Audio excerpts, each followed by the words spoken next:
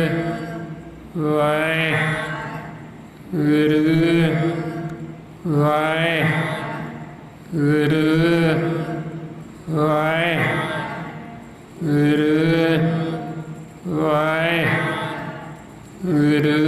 ਵਾਹਿਗੁਰੂ ਵਾਹਿਗੁਰੂ ਵਾਹਿਗੁਰੂ ਵਾਹਿਗੁਰੂ ਵਾਹਿਗੁਰੂ ਵਾਹਿਗੁਰੂ ਵਾਹਿਗੁਰੂ ਵਾਹਿਗੁਰੂ ਜੀ ਕਾ ਖਾਲਸਾ ਵਾਹਿਗੁਰੂ ਜੀ ਕੀ ਫਤਿਹ। ਇਸ ਤਰੀਕੇ ਦੇ ਨਾਲ ਗੁਰਮੁਖ ਪਿਆਰਿਓ ਜਿਉਂ-ਜਿਉਂ ਆਪਾਂ ਇਹ ਅਭਿਆਸ ਕਰਦੇ ਹਾਂ, ਇਹ ਸਿਮਰਨ ਵਧਾਉਂਦੇ ਹਾਂ, ਇਹ ਸਮਝ ਲਓ ਵੀ ਆਪਾਂ ਆਪਦਾ ਭਾਂਡਾ ਜਿਹੜਾ ਖਾਲੀ ਕਰ ਰਹੇ ਹਾਂ। ਜਦ ਹੁਣ ਭਾਂਡਾ ਭਰਿਆ ਜਿਵੇਂ ਜਿੰਨਾ ਮਰਜ਼ੀ ਮੀਂਹ ਪੈਂਦਾ ਹੋਵੇ, ਬਰਸਾਤ ਜਿੰਨੀ ਮਰਜ਼ੀ ਹੁੰਦੀ ਹੋਵੇ, ਜੇ ਉਹ ਭਾਂਡਾ ਹੁਣ ਭਰਿਆ ਹੋਇਆ ਤਾਂ ਉਹ ਤਾਂ ਬਾਹਰ ਹੀ ਡੁੱਲੀ ਜਾਣਾ, ਉਹਦੇ ਵਿੱਚ ਤਾਂ ਪੈਣਾ ਨਹੀਂ। ਹੁਣ ਇਹ ਭਾਂਡਾ ਭਰਿਆ ਵੀ ਸਾਡਾ ਕਾਹਦੇ ਨਾਲ? ਪਹਿਲਾਂ ਇਹ ਵੈਰ ਵਿਰੋਧ, ਈਰਖਾ, ਨਫ਼ਰਤ, ਸੈਂਸੇ, ਫਿਕਰ, ਚਿੰਤਾਵਾਂ, ਇਹਨਾਂ ਦੇ ਨਾਲ ਹੀ ਭਰਿਆ ਹੋਇਆ, ਕੂੜ ਦੇ ਨਾਲ ਭਰਿਆ, ਕਿਸਮ ਕੂੜ ਭਰਿਆ ਅੰਦਰ। ਹੁਣ ਜਿਉਂ-ਜਿਉਂ ਅਸੀਂ ਇਹ ਸਿਮਰਨ ਕਰਦੇ ਹਾਂ, ਇਹ ਸਾਡੇ ਅੰਦਰੋਂ ਕੂੜ ਨਿਕਲਦਾ, ਇਹ ਭਾਂਡਾ ਖਾਲੀ ਹੁੰਦਾ, ਅਤੇ ਫਿਰ ਇਹ ਸਤਿਗੁਰੂ ਜੋ ਸਾਨੂੰ ਗਿਆਨ ਦਿੰਦੇ, ਉਪਦੇਸ਼ ਦਿੰਦੇ, ਫਿਰ ਇਹ ਸਾਡੇ ਅੰਦਰ ਵੱਸਦਾ, ਫਿਰ ਇਹ ਪੈਂਦਾ। ਅਤੇ ਜਦੋਂ ਸਾਡੇ ਅੰਦਰ ਇਹ ਗਿਆਨ ਵੱਸ ਜੇਗਾ, ਫਿਰ ਉਹ ਕੂੜ ਹੀ ਸਾਨੂੰ ਦੁਖੀ ਕਰਦਾ। ਜਦੋਂ ਕੂੜ ਅੰਦਰ ਹੈ ਨਹੀਂ ਤਾਂ ਫਿਰ ਅਸੀਂ ਸੁਖੀ ਹਾਂ। ਫਿਰ ਜਦੋਂ ਅਸੀਂ ਆਪ ਸੁਖੀ ਹਾਂ, ਫਿਰ ਅਸੀਂ ਅੱਗੇ ਵੀ ਸੁੱਖ ਦੇ ਸਕਦੇ ਹਾਂ। ਤਾਂਹੀਓ ਆਪਾਂ ਗੁਰਮੁਖਾਂ ਤੋਂ ਸੁੱਖ ਲੈਂਦੇ, ਉਹ ਗੁਰਮੁਖ ਆਪਾਂ ਨੂੰ ਸੁੱਖ ਦਿੰਦੇ, ਕਿਉਂਕਿ ਉਹਨਾਂ ਦੇ ਅੰਦਰ ਇਹ ਨਾਮ ਹੈ, ਉਹਨਾਂ ਦੇ ਅੰਦਰ ਇਹ ਗਿਆਨ ਹੈ। ਜਦੋਂ ਅਸੀਂ ਉਹਨਾਂ ਦਾ ਸੰਗ ਕਰਦੇ ਹਾਂ, ਉਹਨਾਂ ਦੇ ਸੰਗ ਦੇ ਨਾਲ ਆਪਣੇ ਮਨ ਨੂੰ ਸ਼ਾਂਤੀ ਆਉਂਦੀ, ਸੁੱਖ ਮਿਲਦਾ। ਉਹ ਵਚਨ ਨੇ ਜਿਹੜੇ, ਉਹ ਵਚਨਾਂ ਦੇ ਨਾਲ ਸਾਡੇ ਮਨ ਤੋਂ ਮੈਲ ਉਤਰਦੀ। ਇਸ ਵਾਸਤੇ ਫਿਰ ਆਪਾਂ ਨੂੰ ਕਹਿੰਦੇ ਵੀ ਪਹਿਲਾਂ ਤੁਸੀਂ ਆਪ ਸੁਖੀ ਹੋ, ਅਤੇ ਸੁੱਖ ਲੈਣ ਵਾਸਤੇ ਹੁਣ ਇਹ ਆਪਾਂ ਵੱਧ ਤੋਂ ਵੱਧ ਸਿਮਰਨ ਕਰਨਾ ਹੈ, ਗੁਰਬਾਣੀ ਗੁਰੂ ਨੂੰ ਪੜ੍ਹਨਾ ਹੈ ਅਤੇ ਵਿਚਾਰਨਾ ਹੈ, ਵੀ ਤਾਂ ਕਿ ਸਾਡਾ ਮਨ ਪਾਸੇ ਨਾ ਜਾਵੇ। ਸਾਨੂੰ ਜੋ ਸਮਝਾ ਰਹੇ ਸਤਿਗੁਰੂ, ਉਹਨੂੰ ਅਸੀਂ ਸਮਝੀਏ, ਅਤੇ ਵੱਧ ਤੋਂ ਵੱਧ ਆਪਾਂ ਸਤ ਸੰਗਤ ਕਰਨੀ। ਜਿੰਨੀ ਆਪਾਂ ਸੰਗਤ ਕਰਾਂਗੇ, ਓਨਾ ਹੀ ਸਾਨੂੰ ਇਹ ਗਿਆਨ ਹੋਏਗਾ, ਸਾਨੂੰ ਸਮਝ ਆਏਗੀ, ਅਤੇ ਜਿੰਨੀ ਸਾਨੂੰ ਸਮਝ ਆਏਗੀ, ਓਨਾ ਹੀ ਅਸੀਂ ਸੁਖੀ ਹੋ ਜਾਵਾਂਗੇ। ਇਹ ਜੋ ਸਾਰਾ ਭੇਦ ਗੁਰਬਾਣੀ ਗੁਰੂ ਦੁਆਰਾ ਆਪਾਂ ਨੂੰ ਦਿੱਤਾ ਮਹਾਂਪੁਰਖਾਂ ਨੇ, ਭਾਈ ਸਾਹਿਬ ਭਾਈ ਸੇਵਾ ਸਿੰਘ ਜੀ ਧਰਮਾਲਾ, ਉਸੇ ਗਿਆਨ ਨੂੰ ਆਪਾਂ ਦ੍ਰਿੜ ਕਰਦੇ ਹਾਂ ਵੀ ਤਾਂ ਕਿ ਸਾਡੇ ਮਨ ਦੇ ਵਿੱਚ, ਸਾਡੇ ਹਿਰਦੇ 'ਚ ਵੱਸ ਜੇ। ਸੋ ਇਹ ਫਿਰ ਆਪਾਂ ਜਿਉਂ-ਜਿਉਂ ਸੰਗਤ ਕਰਾਂਗੇ, ਸਿਮਰਨ ਕਰਾਂਗੇ, ਜੋ ਸਤਿਗੁਰੂ ਸਾਨੂੰ ਸਮਝਾ ਰਹੇ, ਇਹ ਗਿਆਨ ਕਿਤੇ ਆਪਣੇ ਮਨ ਦੇ ਵਿੱਚ ਵੱਸ ਜੇ। ਜੋ ਸਾਨੂੰ ਸਮਝਾਉਣਾ ਚਾਹੁੰਦੇ, ਸਾਨੂੰ ਸਮਝ ਲੱਗ ਜੇ। ਫਿਰ ਸਾਡਾ ਜੀਵਨ ਹੈ ਜਿਹੜਾ ਉਹ ਬੜਾ ਸੌਖਾ ਅਤੇ ਬੜਾ ਆਨੰਦਮਈ ਹੋ ਸਕਦਾ। ਫਿਰ ਆਪ ਆਪਦੇ ਜੀਵਨ ਦਾ ਇੱਥੋਂ ਲਾਹਾ ਕੱਟ ਕੇ ਖੁਸ਼ੀ ਖੁਸ਼ੀ ਆਪਦੇ ਘਰ ਜਾ ਸਕਦੇ। ਕਿਉਂਕਿ ਜੋ ਕੋਈ ਗਿਆਨ ਸਤਿਗੁਰੂ ਆਪਾਂ ਨੂੰ ਦੇ ਰਹੇ, ਇਹ ਕੋਈ ਸੰਸਾਰੀ ਗਿਆਨ ਨਹੀਂ, ਇਹ ਬ੍ਰਹਮ ਦਾ ਗਿਆਨ ਹੈ, ਬ੍ਰਹਮ ਦੀ ਵਿਦਿਆ ਹੈ। ਇਹ ਸਾਡੇ ਮਾਲਕ ਨੂੰ ਮਿਲਾਪ ਦਾ ਰਸਤਾ ਹੈ ਵੀ ਕਿਵੇਂ ਅਸੀਂ ਵਿਛੜੇ, ਕਿਵੇਂ ਅਸੀਂ ਮਿਲਣਾ ਵਾਪਸ। ਅਤੇ ਆਪਾਂ ਨੂੰ ਆਪਣੇ ਦੇਸ਼ ਪਰਲੋਕ ਦਾ ਸਾਰਾ ਭੇਜ ਦਿੰਦੇ, ਉੱਥੇ ਦਾ ਸਾਨੂੰ ਗਿਆਨ ਦਿੰਦੇ, ਆਪਣੇ ਘਰ ਦੀ ਸੋਝੀ ਦਿੰਦੇ, ਕਿਵੇਂ ਅਸੀਂ ਇਹ ਦੁੱਖਾਂ ਦੇ ਵਿੱਚੋਂ ਨਿਕਲ ਕੇ ਆਪਦੇ ਸੁੱਖਾਂ ਦੇ ਘਰ ਦੇ ਵਿੱਚ ਜਾਣਾ। ਜਿਹਨੂੰ ਮਾਰੇ ਦੁੱਖ ਪਰ ਹਰ ਸੁੱਖ ਘਰ ਲੈ ਜਾਏ।